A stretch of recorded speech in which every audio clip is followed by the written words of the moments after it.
QPR face record-breaking £60 million fine. Queen's Park Rangers are reportedly on course to receive a £60 million fine for overspending during their failed attempt to stay in the Premier League. This from 17th of November 2013. The London club suffered huge financial losses after signing a host of high-profile players during their attempt to survive in the Premier League last season. Now, the likes of Chris Samba, Park Ji-sung, Julio Cesar, and Loic Remy, some of whom are still owned by the club, all collected huge wage packets during the 2012-2013 season. Now, the Mail on Sunday reports that QPR racked up debts of £80 million, £80 million during their time in England's top flight and will be fined by the Football League for overspending. Under rules of financial fair play, which are obviously being implemented in the Football League, as we've said on past shows, I think it was not last summer, but the summer before, our Money in Football segment, we spoke about that.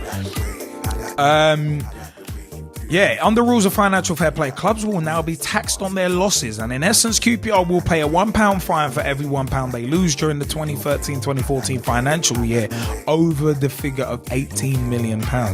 That must be borne in mind. Rangers, who are 2/3 owned by Tony Fernandes and 1/3 by the Mittal family, are expected to record another huge loss this season. If said losses are £80 million, then the fine will be in the region of a massive £62 million just in fines, which is almost all of what the club would receive for gaining promotion into the Premier League.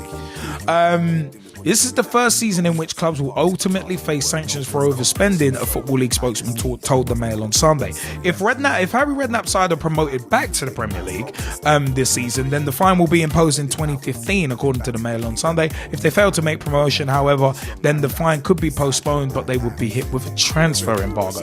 Now, Tony Fernandes, QPR chairman Tony Fernandes, has dismissed a report in the national newspaper saying the club are facing a possible £60 million fine due to the new financial fair play rules. One of them was Fernandes has said he posted a response to the piece on his Twitter account saying, "QPR fans, please ignore article. Shows how big our brand has become, that people need to write stories that are just not accurate. Stay focused on getting back to the Premier League." Very interesting stuff. Very interesting stuff there, because you know what?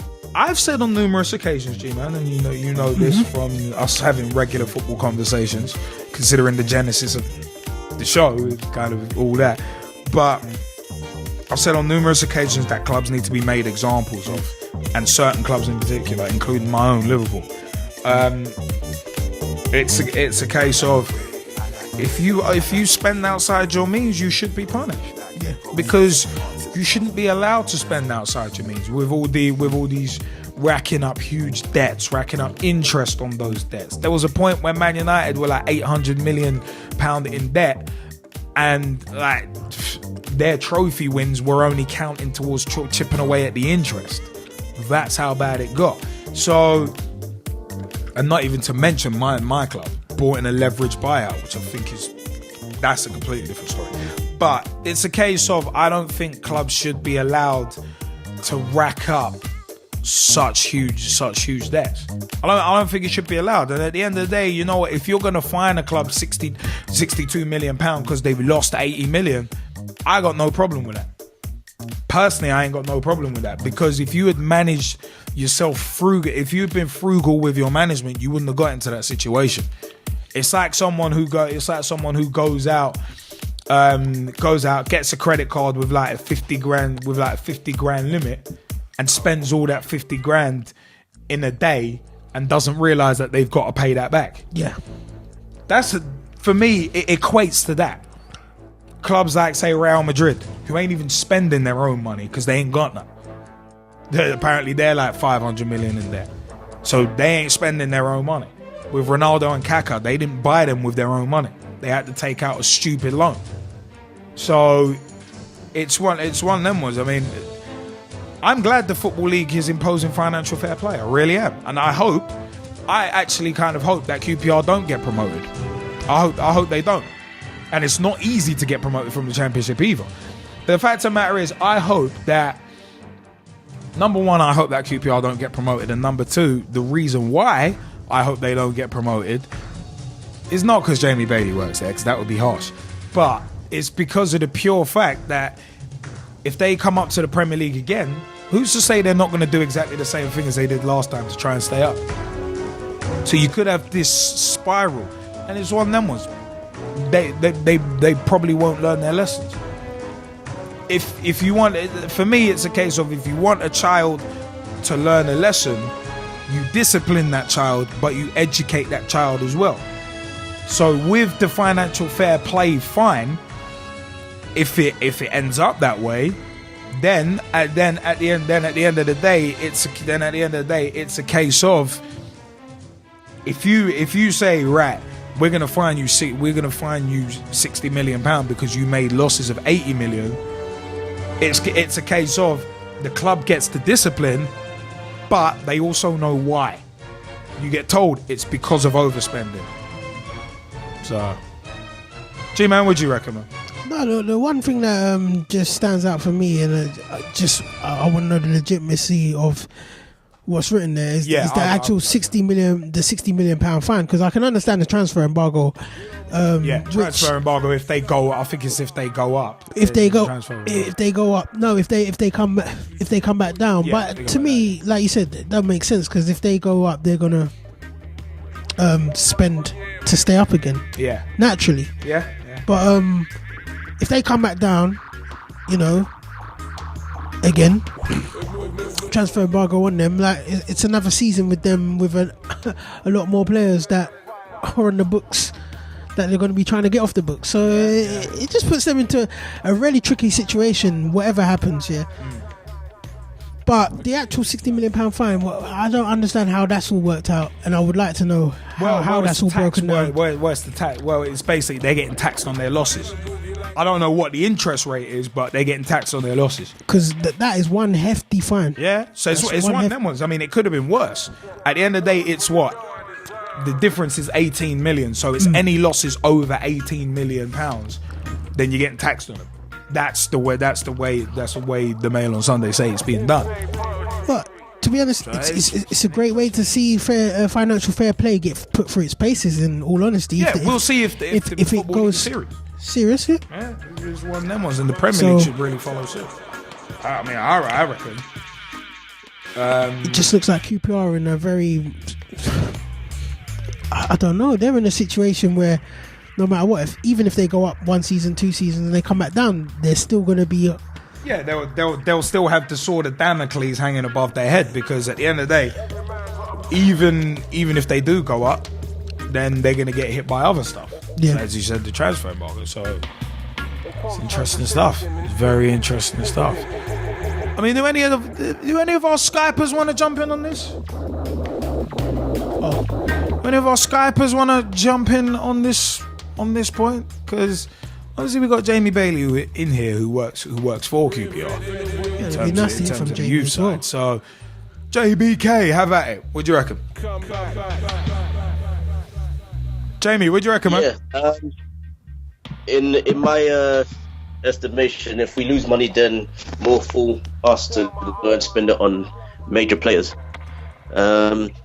So I don't think if we are going to be spending big amounts of paper on guys that are just going to turn up just for the money, then it's going to work in our favour. Obviously, for those 2 years, that's all we were doing, and that's because we put one of the worst managers, one of the best players, but one of the worst managers in charge. And he's doing, and I can see it happening at Stoke. So I don't think anybody else can. I just know I can. So in general, I'm just seeing it as it's a good thing. Obviously, Arsenal have shown the way how to keep money, even though you don't spend it. But with QPR, we've shown how if you don't have a reputation, then you're just going to get relegated. So if we do go up, fine. If we don't, then it just means that I'll be one closer to moving to Fulham. I love it. I love I love it. It's well, I love the fact that Jamie's just like, well, it's one of them ones. If things go belly up at QPR, I'll just move to Fulham. It's one of them ones. But you know what? For me, I gotta say I'm not a fan of that attitude personally, because at the end of the day, it's one of them ones. That's kind of one of the things almost wrong in the game, where it's like, you know what, there'd always be somewhere else for me to go. It was that kind of attitude that ended up being the nail in the coffin of WCW. It was one of them. It's partly a good thing, partly a bad thing. Okay, can I just before I finish my point, and I'll probably let it go on. I'll just like to point out that it's not as easy. It's not any easier working at Fulham as it is working at QPR. And the only reason why I'm saying that I don't mind moving to Fulham is because, to be honest with you, everything is done legitly. And I don't mean to bring out QPR at all, but for me, if I have to choose between the two clubs right now, it would be Fulham. But again, everybody says that I have loyalty issues. Well, I'm just looking to progress in my career. That's all. Well, no, I mean, I can understand that. I'm just saying that personally, I kind of disagree with the attitude. That's me personally. So it's one of them was. Obviously, I'm just speaking for myself on that. But that's a different issue that we can get into at another time. But I mean, does anyone else want to jump in on this? I see that Samir Sawney's joined us. Samir, how goes it, man? You want to say hello to the people, and do you want to jump in on this point as well? Evening, how are we? All good, man. How are you? Yeah, good, man. How are you guys doing? You okay? We're good. Good. No, that was, man. Did you want to jump in? Did you want to jump in on this story about a potential £62 million fine because of QPR's overspending and £80 million losses? I'd like to point out this is the funniest thing of all. If they don't get promoted, they technically avoid that fine for another year. Yeah, it's only suspended. What does that say? But they do go under a transfer embargo. That's the one thing that's interesting. Let's be honest here, transfer embargoes can be got around as well. Yeah. I think the problem is that why were they allowed to get into that scenario? If financial fair play is such that it's meant to help clubs avoid it, why would they therefore... It's like saying to you, you can go out and spend, you've got £100 on your credit card.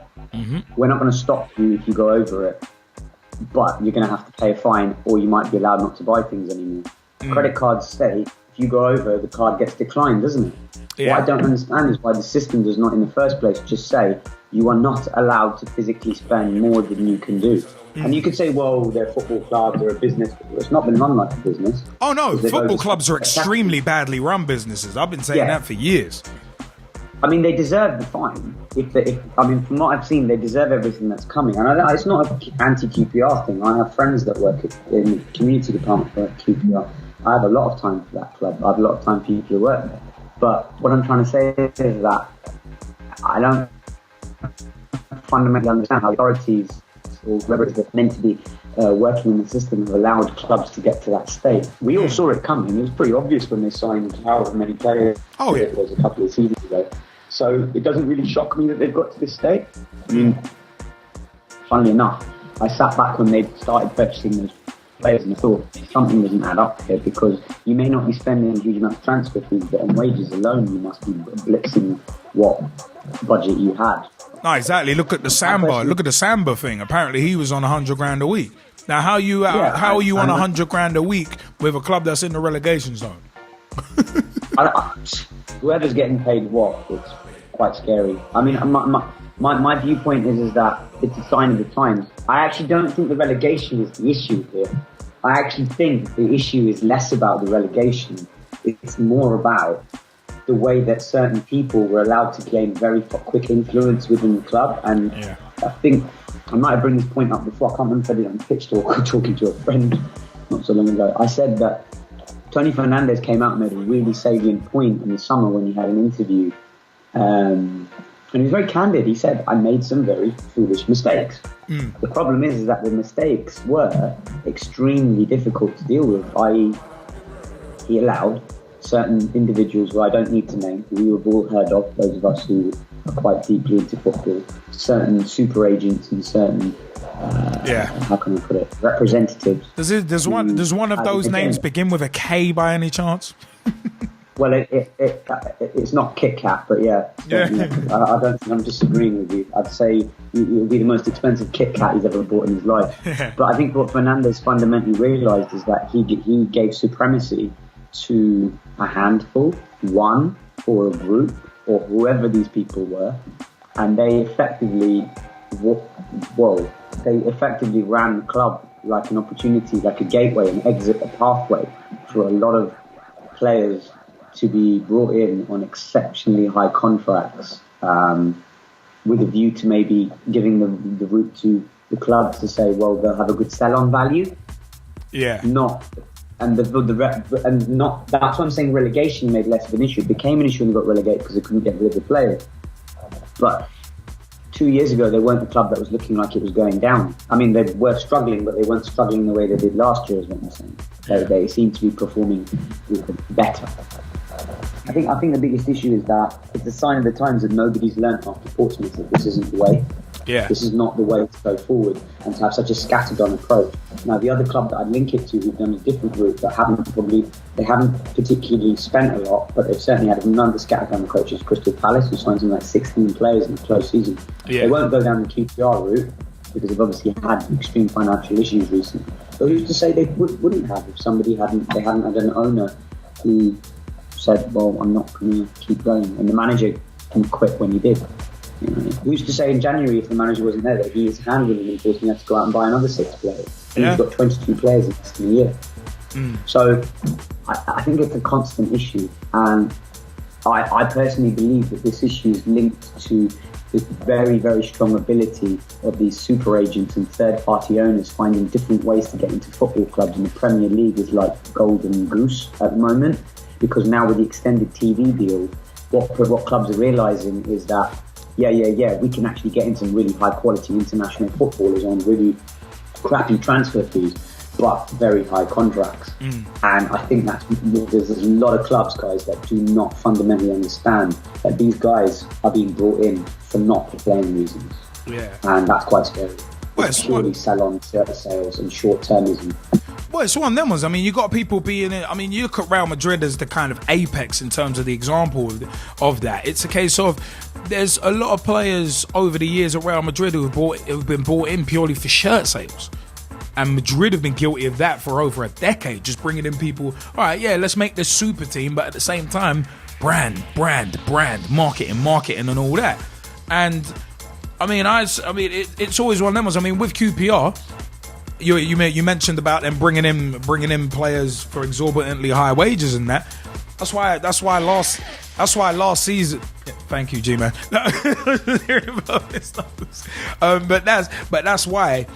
That's why it was a case of, like, I kept calling QPR the WCW of the Premier League.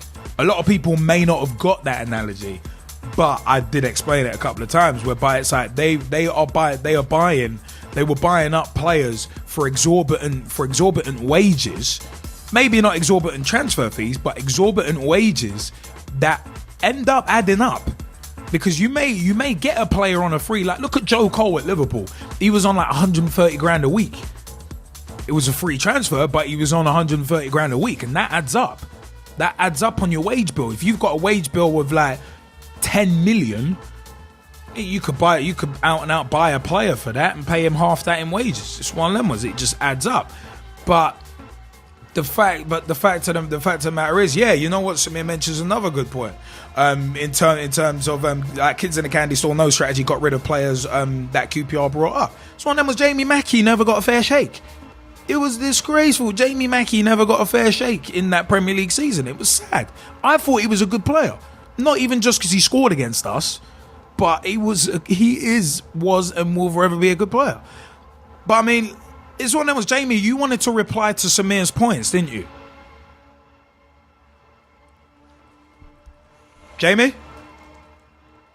Yeah, for me, yeah, it's down to the agents, it's down to Tony Fernandez. Obviously, Tony Fernandez hasn't really worked in football, and this is still a problem for is still a problem for most clubs who are just looking for a buyer to try and get them out of jail. I agree with certain things. I also agree with the fact that we just bought players for the sake of it. I now don't agree with the fact that we are now, for me, things are sort of changing at QPR, which could keep me at the club. But I've also got another opportunity which I haven't really spoken about on Pitch Talk, which doesn't even include QPR or Fulham, really. It's just a case of just misguided communication, and I don't think anybody's really. The thing is, until you've actually worked in the club, then you can't. Then people will always have their opinions outside of it. But I work there. I've seen who works in the offices. I've seen Harry. I've seen all the guys that have come in over the last year, regardless of the last 2 years. I've seen them over the last year. Some of them are humble just to have the money. Some of them just come for the money, and they know what they're coming for. They're not coming just to say. They know the reason why they're turning up at QPR. They're not turning up for just to start a relegate, just to try and fight off relegation. They're signing up for the long haul. Because if they're gonna get that money for a long time, then we might as well just sign them up for a good while. Obviously, if we do get into this whole debt thing, then it may be a good thing for us, because then it means we're not looking for continental coaches. We're not looking for continental players, and we're looking to actually bring up players from England and London. I mean, we've only just changed our ways in terms of looking for players. For me, that's late. We're only looking for players up to the age of 14. That doesn't work for me. But it is also in other clubs. So really and truly, am I really complaining at QPR for being in debt, or am I complaining at every other club for being the way that it is, the way that English football is? And all of this started with Mark Hughes. When Mark Hughes got told he's getting the job, he thought, you know what, here's a club with money, and we should have seen it before he even got signed. Because with Manchester City, they knew what was happening. We don't need him. Well, it's a case of look at his agent. Look at who Mark Hughes' agent is. I don't think I need to bring names in, but I've had my opinion on him before anyway on shows. Is it Kia Jarabkian? Yeah, it is, and I've had my personal opinion about him on shows before. Right. Okay. Putting that aside, it's Kia Jarabkian. All right. Putting that aside, he's not the agent for every single one of the players that are there now. No, of course. And Harry is now. Therefore, for me, things are changing. Okay, I don't know if Sammy said that he's had lunch or breakfast or something at the club, or he knows people at the club, something like that. Did mention that he knows people. I know that. He knows people at the club. All right. I'm hoping they're the current ones, because if they're not, then boy, things have changed, and they're changing for the better, so that when we get to the Premiership, if we're still in that debt, things are going to be moving forward for the club. The reason why Harry was brought in is because if anybody else was brought in, we wouldn't have this continuation, and we wouldn't be at the top, and we wouldn't be in the position that we are just to go and win on get a promotion. So. But then hold up, you know what? I want to interrupt you about the Redknapp point. Gman, how we've always seen Redknapp as that kind of wheeler dealer manager, yeah. Yeah. So, but at the same time, this dude does like to have money. Mm-hmm. Wherever he's been, he's always liked to throw money about. Yeah. Tottenham. Just look at Tottenham. Southampton. Portsmouth. Tottenham, Southampton, Portsmouth. There's 3 examples right there. So, in terms of Redknapp being the potential almighty savior of QPR, I don't know. I personally wouldn't hold my breath on it. Yeah, especially when you look at the history of Southampton. You look at Redknapp's track record. No. He's done well. He's done well with clubs, but look how much he spent at Tottenham, and look at Pompey. He was there as well. And also, he's been implicated in bung scandals as well. Let's not beat around the bush here. At the end of the day, Pitch Talk, we are about honest. We are about honest opinion here. This dude has been implicated in bung scandals. Remember in 2006, Remember in 2006 when he was implicated and this dude wouldn't talk to the BBC for a few years? Watch that. I think it's Football's Dirty Secret from 2006. Go back and watch that. That's why I would always have my reservations about Harry Redknapp. It's one of them ones. Go back and watch that documentary if you can. I think I might have it somewhere. I'll give it to you at some point. So listen, this is not about Harry Redknapp. This is about where we. Well, it is. Well, it kind of is. Well, it kind of is because you were saying a second ago like he's going to be the savior of QPR and he's going to bring you back to the Premier League. He's not. So it is about him. Things have changed. Things have been changing because of the financial situation that we've been in. But we've not looked at players that we can actually get in to save the club for one season. We're looking at players to actually get in so that once we get to the Premiership, if they're either good enough, we may just have to do a haul. So keep those players and see if we can bring in a few fresh ones. Yeah, but the thing is, so as you said, the thing is with that, the thing is with that, the irony in it. Have you seen the 4-year plan? The documentary, the 4-year plan. Yep, I have. Watch it again, and exactly what you're saying now is exactly what was said by owners at QPR during that time. That's it. And where are they now? Where are they now? Well, it's one of them was Briatore and Eccleston have gone, but at the end of the day, it's been a revolving door of ownership. All I'm saying is, buy the 4-year plan DVD, watch that, and watch the extras as well. It's an eye opener. It's one of them ones. And a big shout out to Matt Hodgson, by the way, producer and director of the 4-year plan, who was the first ever Pitch Talk Meets guest. And obviously, right in the house now, we've got Samir Sawney, who is one of the latest and greatest Pitch Talk Meets guests as well. But at the end of the day, I think with QPR, at the end of the day, we've heard this before in terms of, we're going to do this the right way. We're going to do it this way. We've heard it before. Like I said, in the 4-year plan, it's one of them ones. We've seen it, and it just and it ended up. QPR ended up getting Neil Warnock in and getting to the promised land of the Premier League, but then they ended up sacking him after a few months. So, as said, with QPR, for me, I have my reservations personally about Harry Redknapp, and I have my reservations about the way QPR are doing things because because basically with this potential fine hanging over them like the sword of Damocles, they're not doing things a different way because they want to. They're doing it because they have to. There's a difference there between doing something you want to do and doing something you have to do.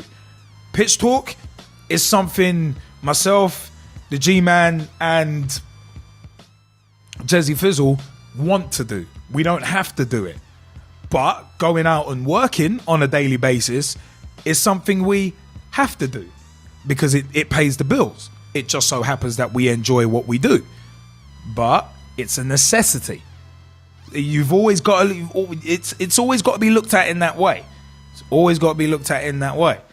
I mean, Samir, did you want to jump back in? Because you've mentioned a couple of interesting things on Skype as well. Have at it, man. Oh, yeah. Well, it's a tricky one. I think I'm aware, and just to respond to Jamie, I'm aware of the current situation, I'm aware of the previous situation. I'm aware of the difference between now. I'm not aware of the difference between a couple of years ago. Mm-hmm. I'm aware that the models that are being used are good models, the restructure, the plan, quote unquote. I suppose what my litmus test argument is that what happens if the club starts sliding down the table, and I wrote a blog about this recently about the manager merry-go-round, which is a slight sort of link to that. What I mean is that does a plan necessarily continue if the club's results on the pitch start failing? In other words, how loyal are they to the plan, to the manager, and to the budget, especially if it's around Christmas time, which is probably the most important time of the season because of the dreaded transfer window. Now, I'm not a fan of the January window, but it's there. We have to deal with it. And Harry Redknapp is well known for liking his players. I think he's taken a bit of kicking the proverbial with the way his career's gone since he left Spurs. Look, I'm not having a go at QPR person. I'm not saying going to QPR was a drop, but from where he was to being linked to England and being linked to European jobs as well at one point. I think you guys may remember he was being linked to quite a few roles actually at one point. To then be thrust into a relegation battle and be, as he was, and being unable to save him. It's been a change, and I'm sure it's been a change that even he accepts that he did not see coming. And he was given a little bit of cash to go out and get a few players.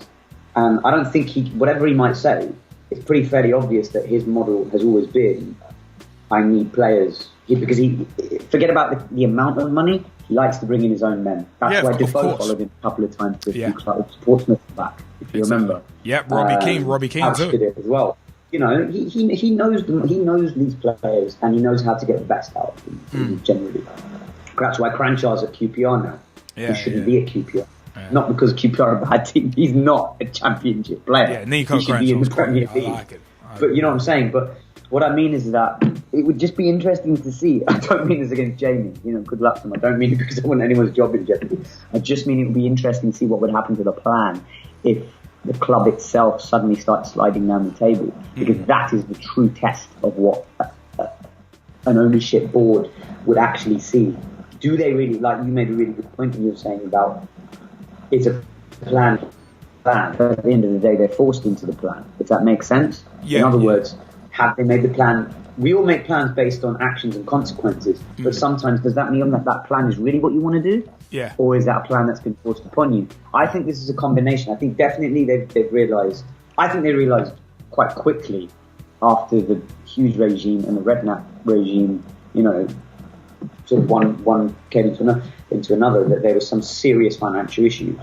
And I would just like to see what I think. I genuinely think that in January there will be some moving and shaking. I think there'll be probably a few more outgoing because they'll be trying to get rid of a few more players. I think someone like Cesar will definitely be gone. He's making enough boo-ha-has about it, but then that's his own fault for signing for a club on stupid money and then realising that clubs aren't going to take you on that ridiculous salary. That's his fault to me. That's not QPR's fault. QPR were foolish for giving him that sort of money. He was foolish enough for thinking that he could get that money somewhere else and just walk away from the club. But I don't know. It's a very, very convoluted situation because QPR are very different to Portsmouth in a lot of ways for Redknapp. Because if you've seen in this window, he's obviously had a very, very long meeting with those people at the top, and they've sat down and they've all agreed you cannot go out and spend 5, 6, 7, 8, 9, 10 million in players. You cannot. You cannot even probably spend that on wages. You have to sell to buy, and you have to get rid of many of these players as possible. And the one that's really disappointed me more than any other player at that club, someone who I've always had a lot of time for, is Tarat. He is a disgrace to that club, the way he's treated them over the last few years. I'm so disgusted with him as a footballer because, just to go off on a tangent, he's a carbon copy example. The club gave him a chance and he threw it back on their face. When they got promoted, he started talking himself up, and I was so angry with him. Wait, who's that again? Tarat. Yeah. When he went up, he was the exact example. You know, I made a point in the Skype chat about how they ditched players or they sold on players or loaned back players to the Championship, like, I can't even remember off the top, Jay Bothroyd and players like that who worked, you know, quite hard. I don't know if Bothroyd was actually with them in the Championship. I might be wrong about that. But you know what I mean? Well, guys like Fowling as well. About going to Milan. You were saying Milan want me in the centre. And on one hand you could say, okay, you know, he's got a job, he's doing this, that and the other. Tarat was given an opportunity and no other club was that interested in him in London. And he wanted to stay in London by all accounts. And now he's at Fulham and he can't really get a game. So I don't really have any sympathy for people like him. Because if you're going to hold a club like QPR to ransom and you're going to act no better than a handful of these what would you call them, money grabbers, you're going to get what you deserve. I believe in karma. And them journeyman players. And they gave him chance after chance after chance. He's an example of where QPR have actually tried their best with the player and it's backfired on them all well. So I actually do feel sorry for them in some ways. Not for the amount of money they spent, but when they have had players. Because look, maybe you could blame them. Look at the way that money has actually corrupted some of the existing players as well. So it's a very messy situation, which I've not seen for a while at a club at that level, that many players, and I would not want to be in that dressing room. Now I think though, fingers crossed. Hopefully they'll have a good run. They'll find a way to get up, and maybe, you know, they might get some more investment. You never know, and cover that 60 million. You just never know. Yeah. But the thing is, I mean, if financial fair play is going to get properly enforced, then they won't be able to cover that.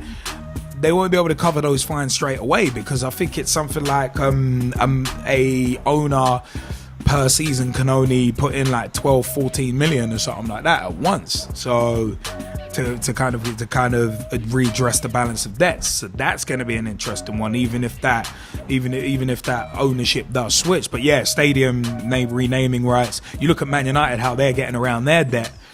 But he's signing that deal with DHL to sponsor the training kits, like selling the rights to naming rights to Carrington, among other things as well. So yeah, the Real Madrid thing, yeah, they're going to be actually the Bernabeu's going to get renamed soon as well. Oh God, someone else has just done that recently. Cast my mind back, I think it might have been Bury who have done that recently. The JD is then now called the JD Sports Stadium. So, but it's one of them ones where I think Samir brings up the best point, because it's a case of at the end of the day, if it's all there was that plan, QPR's current plan. I was talking about Bury with the JD Sports Stadium. But yeah, it's one of them was in terms of the most recent example of a renamed stadium. But it's one of them ones where that plan is kind of like a friendship. We'll see their loyalty, just like you always see loyalty from a friend when you hit hard times. You see who's your friend and who isn't. We're gonna see if QPR hit hard times. We're gonna see how strong that plan is. We're gonna see how loyal to that plan they are. Because Jamie even said himself, boy, if things go sour at QPR, I always got Fulham. So imagine if Jamie's got that attitude, and I'm not swiping at Jamie in particular, but I'm saying if Jamie's got that attitude at his level, then imagine people higher up having that sort of attitude as well. So imagine how toxic a dressing room. Samir just said, oh yeah, I wouldn't want to be in that dressing room. Imagine all the players are like that. It's one of them ones like the Big Show said in the Big Show Paul White said in the WWE Confidential about WCW. It's one of them ones where it's like it was WCW is a sinking ship. The rats were already off the ship. It was just for the smartest guy to get out first. So if you've got that attitude about a place, and Big Show left like 2 years before WCW went under, you never know. You never know who else holds that kind of attitude. And I said, I'm not swiping at Jamie in particular. I'm just saying the mentality. But that's just me. It's one of them ones, man. It's one of them ones. Have we got anything more on the socials? Well, yeah, we just asked we sent out there, who is to blame for QPR's current state of affairs? Is it Mark Hughes, Tony Fernandez, Harry Redknapp? Your thoughts? Sorry. Big T, Thomas Hewitt, has basically said, I blame Reverend Devon for asking Tony Fernandez to devote most of the money towards the fund and not for Mark Hughes to help him build his confidence up managing a backline in the dressing room. Arsene Vader for QPR chairman. Haha, funny. Last week. No, but then he's also going to say on sort of a serious note, in a way, I've asked him, so does that mean you're blaming Harry Redknapp? And he said, yeah, in a way, because I don't know what Harry is doing. I don't know what he has been smoking. I don't know if it's because of the side effects of the surgery, but that is just some foolishness. This guy is like Doink the Clown, a joke and an utter clown to himself and his wife. Wow, that's a scathing attack on the former Tottenham man. Big T's harsh. It's one of them ones. Big T's a harsh one. But I mean, our regular jester, Big T. Yeah, gotta love it. Gotta throw them T's up for him. But hey, it's one of them ones, man. It's mad. It's crazy at the moment. I don't know, man. I just have a feeling that what you was talking about with sponsorship deals, that QPR get promoted. Somehow Tony Fernandez managed to funnel some money from his big company, his airline, into the hands of QPR to cover some debts. Yeah, one of them was, I'll sponsor the club. You can find a way money that way. No, that's an interesting one.